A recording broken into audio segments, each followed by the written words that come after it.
The Lord's of Salem 1696 की कहानी है। कहानी शुरू होती है और हम देखते हैं एक आदमी को जो कि अपनी डायरी में 7 विचेस के बारे में लिख रहा होता है जो सेलम के जंगलों में शैतान की पूजा करती हैं। वो इस बात का इरादा करता है कि वो उन सब को मार देगा। वो 7 विचेस वहाँ पर एक रिचुअल कर रही होती हैं जिसका मकसद ये होता है कि सेलम की औरतों के अंदर से शैतान पैदा हो सके। उन 7 रिचुअल्स में सबसे बड़ी रिचुअल का नाम था मार्गरेट मॉर्गन। उसके बाद हम देखते हैं मंडे का दिन होता है और हमें एक लड़की दिखाई जाती है जिसका नाम हेडी होता है। वो एक रेडियो चैनल की होस्ट होती है और एक अपार्टमेंट में किराए पर रह रही होती है। वो न्यूज़पेपर रिसीव करने अपने रूम से बाहर आती है। उसे ऐसा महसूस होता है जैसे रूम नंबर 5 में कोई है, जबकि रूम नंबर 5 काफी टाइम से खाली था। इसलिए वो पूछती है कि वहाँ पर कोई नया किराएदार आया है। उसे इसका कोई रिस्पांस नहीं मिलता और दरवाजा बंद हो जाता है। फिर हेडी अपने कुत्ते को घुमाने लेकर जाती है और वो मालिक मकान लेसी से उस किराएदार के बारे में पूछती है। इसके जवाब में वो कहती है कि मैंने वहाँ पर कोई किराएदार नहीं रखा। हेडी कहती है मैंने 5 मिनट पहले ही किसी को वहाँ पर देखा है। लेसी कहती है मैं तुम्हारी कंफ्यूजन दूर करने के लिए एक बार रूम को चेक कर लूंगी।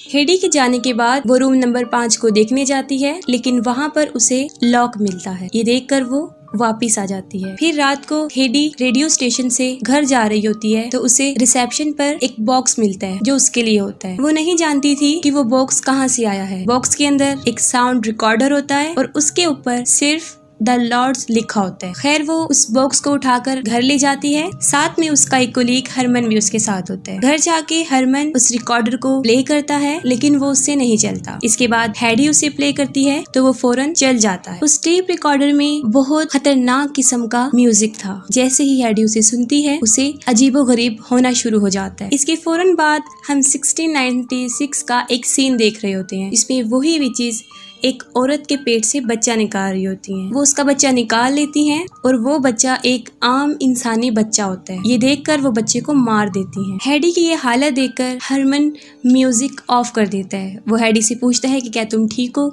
हेडी उससे कहती है कि मैं अचानक कुछ थकी हुई महसूस कर रही हूँ और मैं सोना चाहती हूँ। उसके बाद हेडी सोने चली जाती है। हरमन भी चला जाता है। हेडी अपने रूम में जा रही होती है और ऐसा लगता है कि कोई और भी उसके साथ वहाँ पर मौजूद है, लेकिन हेडी का उस तरफ जहन नहीं जाता। अगले दिन ट्यूसडे होता है और उस दिन हेडी के रेडियो स्टेशन पर एक राइटर आते हैं जिनका नाम फ्रांसिस मैथाइज होता है। उन्होंने एक बुक सैटन लेस्टन लिखी थी जिसका टॉपिक सेलम विचेस ही था। वहाँ वो उसी रिकॉर्डर को प्ले करते हैं और हरमन उसे द लॉर्ड्स ऑफ सेलम का नाम दे देता है। वो रिकॉर्डर अपने चैनल पर प्ले करते ही हेडी की हालत दोबारा बिगड़ने लगती है। हेडी उसे म्यूट कर देती है लेकिन वो फिर भी सुनाई दिया जा सकता था और उसको सुना जा सकता था। इसके बाद उनका सेशन कंप्लीट हो जाता है। फ्रांसिस उससे पूछता है कि तुम्हारे पास ये रिकॉर्डर कहाँ से आया है। वो कहती है कि मैं नहीं जानती कि ये मेरे पास कहाँ से आया है। फ्रांसिस घर जाकर अपनी वाइफ से अपने इंटरव्यू के बारे में पूछता है। वो कहती है मैंने सारा इंटरव्यू रिकॉर्ड कर लिया है। फ्रांसिस पूछता है क्या तुमने वो म्यूजिक भी रिकॉर्ड किया है। वो कहती है जी मैंने वो म्यूजिक भी रिकॉर्ड किया है। फ्रांसिस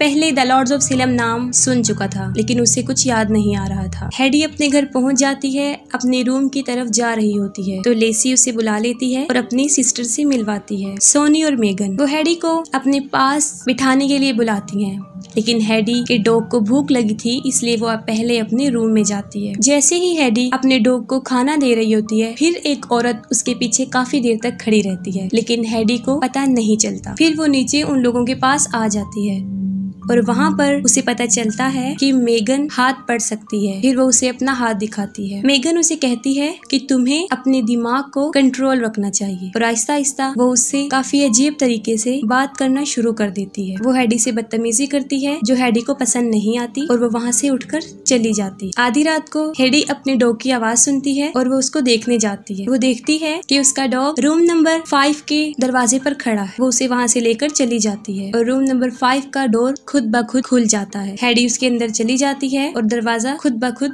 बंद हो जाता है। अंदर क्रॉस का एक निशान नजर आता है। हेडी देखकर उसे हिप्नोटाइज हो जाती है और ठीक उसी वक्त उसके पीछे कोई बड़ी भयानक चीज खड़ी होती है। फिर हम देखते हैं कि वही चीज जो हेडी के पीछे थी सामने से आ रही है और ऐसा महसूस होता है कि जैसे कोई जहन्नुम से बाहर आ रहा हो। दरवाजा खुल जाता है, हेडी बाहर आ जाती है। और बाहर वो देखती है मार्गरेट मॉर्गन को, जो हेडी से एक बच्चा मांग रही होती है। हेडी की आंख फौरन खुल जाती है। वो सोचती है कि ये ख्वाब है और दोबारा सो जाती है। फिर वेडनेसडे को हेडी अपने डॉग को बाहर लेकर जाती है और वो एक चर्च में चली जाती है। वहाँ पर फादर उससे बात करता है और देखते ही देखते वो उसे बदतमीजी करना शुरू हो जाता है और वो कहता है कि तुम्हें कोई भी बचा नहीं सकता। उसके बाद फौरन उसकी आंख खुल जाती है और वो फादर उसे बताता है कि वो यहाँ पर सो रही थी। वो फौरन भागकर बाहर आ जाती है और बाहर बैठ जाती है। फिर वो देखती है एक अजीबोगरीब आदमी जो सामने से उसकी तरफ आ रहा होता है और उसके पास एक बकरा भी होता है और देखते ही देखते वो आदमी भी गायब हो जाता है। फिर काफी ढूंढने के बाद फ्रांसिस को जोनाथन हॉथॉर्न की एक किताब हाथ लगती है जिसमें 5 पेज होते हैं जो लिखे होते हैं। उस किताब में जोनाथन ने उन 7 विचेस को द लॉर्ड्स ऑफ सेलम कहा और लिखा था कि 27 सितंबर 1696 को जोनाथन ने उन विचेस को पकड़ लिया था और मार्गरेट ने भी इस बात को तस्लीम कर लिया था कि वो शैतान की पूजा करते हैं और उनको जिंदा जलाया जा रहा था। उन पेजेस के लास्ट में कुछ म्यूजिक नोट्स थे। उस म्यूजिक को पियानो पर प्ले किया जाता है और वो सेम वही म्यूजिक बन जाता है जो हेडी को मिला था। फिर थर्सडे को फ्रांसिस उस बुक के राइटर के पास जाता है और उसी डायरी के बारे में पूछता है। इसके बदले में वो कहता है कि मेरे पास वो डायरी तो नहीं है लेकिन मैंने वो सारी पढ़ रखी है। फ्रांसिस उससे पूछता है कि क्या कोई ऐसी चीज है जो उस किताब में नहीं थी और तुमने नहीं पढ़ी। फिर वो मार्गरेट की शर्त के बारे में बताता है और शर्त ये थी कि जब मार्गरेट को जलाया जा रहा था उसने कहा था कि सेलम की रहने वाली जो बेटियां हैं उनकी पैदा होने वाली बेटियों को मार दिया जाएगा और शैतान भी उन्हीं में से पैदा किया जाएगा। फिर हेडी हरमन को बताती है कि मैं जब भी वो म्यूजिक सुनती हूँ मुझे कुछ होने लगता है। फिर सडनली हेडी को खांसी होना शुरू हो जाती है और खांसने के बाद उसके मुंह से खून आ जाता है। हरमन डर जाता है और वो फौरन एम्बुलेंस को कॉल करता है। फिर हेडी देखती है कि हरमन के पीछे कुछ अजीबोगरीब लोग खड़े हैं। उनमें से ये आदमी हरमन को टच करते हैं, वो फौरन मर जाता है। फिर वो हेडी को भी पकड़ लेते हैं, वो उसका ऑपरेट करते हैं और उसके पेट को फाड़ देते हैं और एक कीड़े जैसा जानवर उसके पेट से निकालते हैं। इसके बाद दोबारा वो जाग जाती है। हेडी को समझ नहीं आ रहा होता कि ये सब कुछ क्या है, क्या सही है क्या गलत है। उसकी मेंटल एबिलिटीज भी बुरी तरह डिस्टर्ब हो रही थी और वो इन सब से बचने के लिए ड्रग्स लेना शुरू कर देती है। फ्राइडे वाले दिन वो ड्रग्स ले रही होती है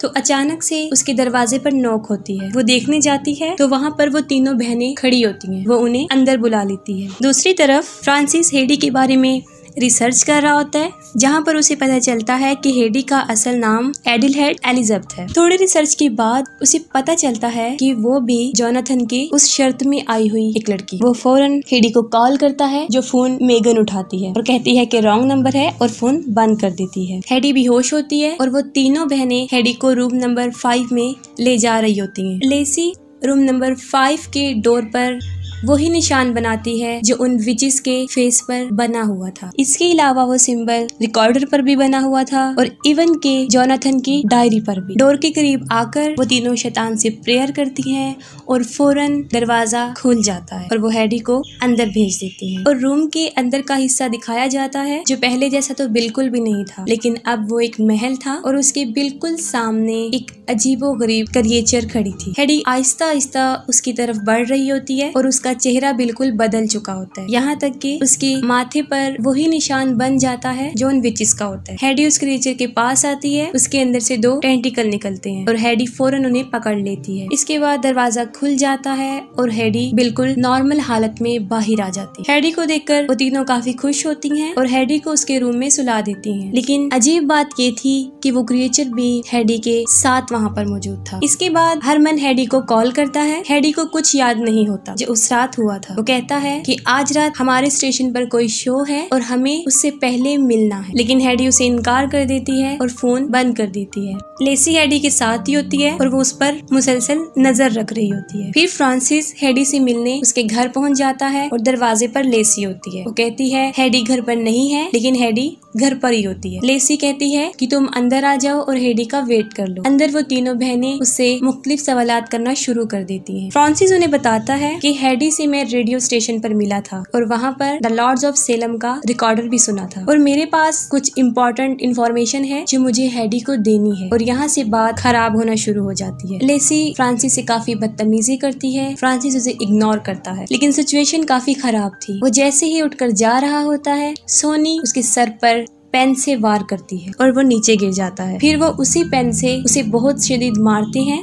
और उसकी जान ले लेती है। फिर रात को शो के लिए हरमन उसे लेने आता है। फिर से वो तीनों वहीं पर खड़ी होती हैं। उसे भी वो रोक लेती हैं, लेकिन हरमन वहाँ पर आता जाता रहता था। वो नहीं रुकता और सीधा उसके रूम की तरफ चला जाता है। वो हेडी के रूम की तरफ आता है, दरवाजे को नॉक करता है और लेसी वहाँ पर पहुँच जाती है। लेसी के कुछ करने से पहले हेडी फौरन वहाँ पर आ जाती है और वो हेडी को कहती है कि तुम हरमन को कहो कि वो तुम्हारा बाहर वेट करे, और हेडी वही करती है। हरमन को ताज्जुब होता है। वो हेडी से पूछता है, लेकिन वो कुछ कहे बगैर दरवाजा बंद कर देती। फिर वो दोनों हॉल में चले जाते हैं और हेडी अकेली रूम में दाखिल हो जाती है और उसका डोर बंद हो जाता है। हरमन बाहर ही होता है और स्टेज पर हमें एक बार फिर वो तीनों बहनें नजर आती हैं। वो दरअसल शैतान से प्रेयर कर रही होती हैं। उनके साथ ही वो सातों विचेस उनके पीछे आ जाती हैं। फिर वहाँ पर वही म्यूजिक प्ले किया जाता है और जितने भी ऑडियंस वहाँ पर बैठे होते हैं वो सब स्टेज की तरफ आ जाते हैं और हेडी एक अजीबोगरीब दुनिया में होती है। वो सातों विचेस वहाँ पर मौजूद होती हैं, हेडी को पकड़ लेती हैं और उसे लिटाकर फिर अजीब सा रिचुअल कर रही होती हैं। इसके बाद हेडी का बच्चा होता है और वो एक शैतान होता है। ये देखकर वो सारी विचेस